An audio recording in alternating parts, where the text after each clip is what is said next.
70 વર્ષના દાદાએ 22 વર્ષની છોકરી સાથે લગ્ન કર્યા અને જે રીતે આ લગ્ન આખા ગુજરાતની અંદર નહીં, આખા ભારતની અંદર નહીં, આખા વિશ્વની અંદર ક્યાંક ને ક્યાંક સંસ્થાની અંદર આવી ગયા. જે આ મિત્રો વાત કીધો, હાલ આ જોડી અત્યારે સોશિયલ મીડિયાની અંદર ધૂમ મચાવી રહી છે. જેમની અંદર ક્યાંક ને ક્યાંક 70 વર્ષના દાદાએ લગ્ન કર્યા 22 વર્ષની છોકરી સાથે. હવે બધા વાંઢાઓ ગુજરાતના જે પણ છે, હવે તમે ક્યાંક ને ક્યાંક જૂનાગઢનો રસ્તો પકડી લ્યો. આવું ફની અંદાજની અંદર શા માટે કહી રહ્યો છું, તમને બધા લોકોની વિડીયોની અંદર બધી જાણકારી દેખાડવા જઈ રહ્યો છું. ખાસ કરીને વિડીયો બનાવેલો શેર કરી સબસ્ક્રાઇબ અવશ્ય કરી દેજો, જેથી હું તમારા સમક્ષ આવીને એવી જાણકારી લાવતો રહું. હાલ મિત્રો વાત કીધો, જોડી કેની વાયરલ થઈ છે, શા માટે વાયરલ થઈ છે, કયા કારણોસર ક્યાંક ને ક્યાંક આ વિડીયો વાયરલ થયા છે, એના વિશે પણ તમને બધા લોકોને વિડીયોની અંદર જણાવવા જઈ રહ્યો છું. ખાસ કરીને સૌપ્રથમ તમને બધા લોકોને હું જણાવું, હાલ મિત્રો વાત કીધો ઘટના છે, આ પાકિસ્તાનની ઘટના છે, જેમની અંદર કંઈક ને કંઈક 70 વર્ષના દાદાએ 22 વર્ષની છોકરી સાથે લગ્ન કરી લીધા, નિકાહ કરી લીધા.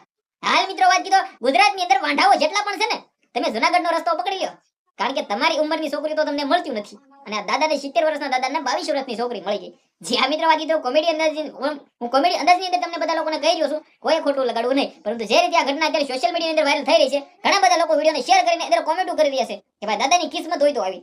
જે આ મિત્રો વાત કીધો, પાકિસ્તાનની જોડી અત્યારે સોશિયલ મીડિયાની અંદર ધૂમ મચાવી દીધી છે. વિડીયોને બને એટલો શેર કરી, ફોલો કરી, સબસ્ક્રાઇબ અવશ્ય કરી દેજો, જેથી હું તમારા સમક્ષ આવીને એવી જાણકારીઓ પહોંચાડતો રહું. ધન્યવાદ.